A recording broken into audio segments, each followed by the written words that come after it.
Welcome to Strip Cover Lit, where we squeeze the bigger picture of literature. I'm Adrian Ford, and we are here for another poetry discussion, a poetry discussion that comes to us from the wild, wacky mind of Charles Bukowski, from the collection You Get So Alone at Times That It Just Makes Sense. Happening on page 290, the poem in question is titled Help Wanted. Look, I've got new videos on the channel Mondays, Wednesdays, and Fridays. Mondays are for poetry. I also have new videos Mondays, Wednesdays, and Fridays a lot of the time on my personal channel, a link to which can be found in the description below. So how does this poem go, and why do I think we need to have a poetry discussion about it? Well, it reads as such. I was a crazed young man, and then I found this book written by a crazed older man, and I felt better because he was able to write it down. And then I found a book by this same crazed older man, only to me he seemed no longer crazed. He just appeared to be dull. We all hold up well for a while, then inherent with flaws and skips and misses, most of us so often deteriorate overnight into a state of near defecation that the end result is almost unbearable to the senses. Luckily, I found a few other crazed men who almost remained that way until they died. That's more sporting, you know, and lends a bit more to our lives as we attend to our innumerate tasks. This is something that I have been contemplating lately, unironically, actually. I think that, so the interesting thing here about the tone and delivery in this poem is that Bukowski seems to be making the case that it is the banality that breaks us. There is, I think, quite a bit more evidence to the contrary. Possibly the craziest of all time, Nietzsche. I always say Nietzsche, but every time I hear someone who knows what they're talking about, they say Nietzsche. So maybe I should start saying Nietzsche and seem just that pretentious myself. Nietzsche said, if you look long enough into the abyss looks back, stating that it is the madness which is inherent to any given individual, their solitude, the abyss, that thing about them which is crazy. If you stare long enough into that, then it stares back. And that is where you lose it, right? Bukowski seems to be making quite the opposite point here, which is that it is the banality which breaks us. He says here,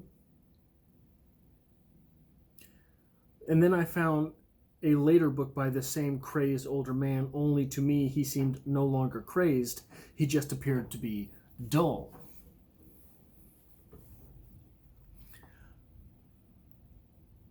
So which is it? Which path is it which we should aim to take? Should we take the path of extremity, which leads us down this road which will break us by making us crazy to the point where we are no longer recognizable? This path of solitude, this path of innovation of the soul, perhaps? Should we take that path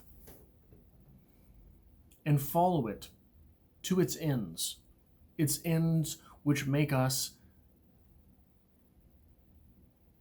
more than human, perhaps, if Nietzsche is to be listened to? Or should we take the other path, the path of the banal, trying to fit in, working our 9 to 5, coming home and kicking up, watching some television until we pass out? You know, at that point, we don't even need sleeping pills, right? It's just life itself is so boring that we might as well just sleep. Is that the path that we should take? That is the path which is almost always endorsed But it's not the path that Bukowski is here to tell us is worth taking. And I think in his own way. So let's read it one more time. Help wanted. I was a crazed young man and then found this book written by a crazed older man, and I felt better because he was able to write it down. And then I found a later book by this same crazed older man, only to me he seemed no longer crazed, just appeared to be dull. We all hold up well for a while.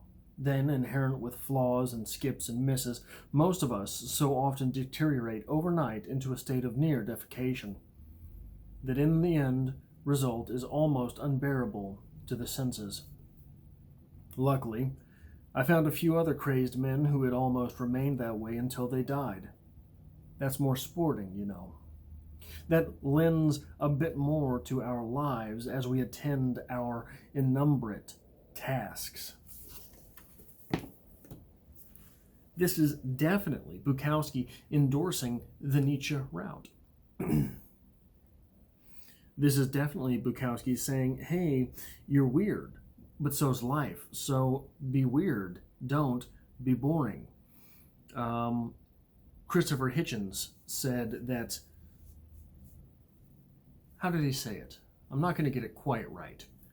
But he said that basically his mother told him the biggest sin was to be boring. So don't be boring. And Hitchens was never boring.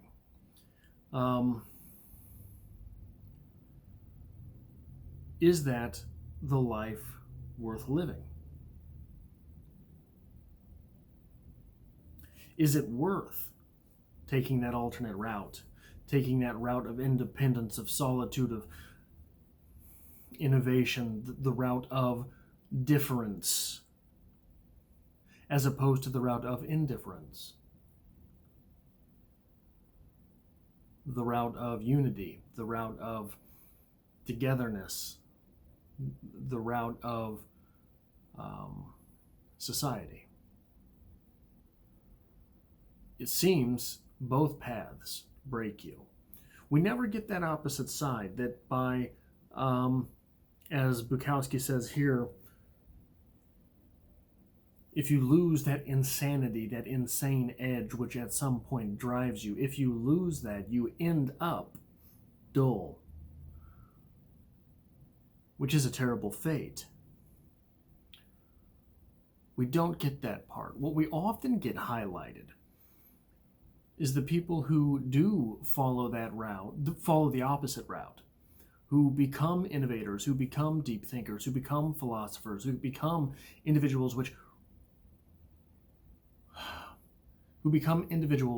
for whom reflection is key.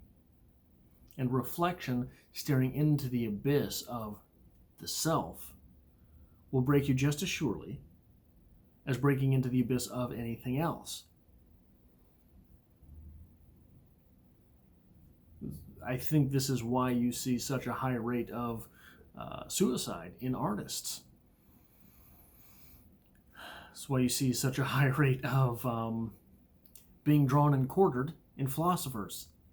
I think that a lot of it is the difference between a writer and a philosopher is in whom the fault lies. In a writer, the writer is always willing to accept the fault with the self. The writer is always wrong. With the philosopher, it's society itself that's wrong. It's civilization. It's the sands of time which have done the great wrongs, not me. I'm the only one who sees it right. Right? But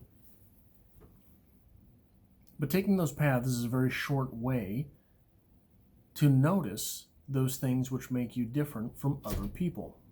And those things which make you different from other people are the things that people will focus on when they don't like you, which makes it very difficult to fit in anytime and anywhere.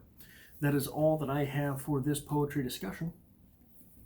Like I say, I have new videos on this channel Mondays, Wednesdays, and Fridays. Mondays are for poetry, but there are also new videos on my personal channel Mondays, Wednesdays, and Fridays, and I don't talk about poetry over there.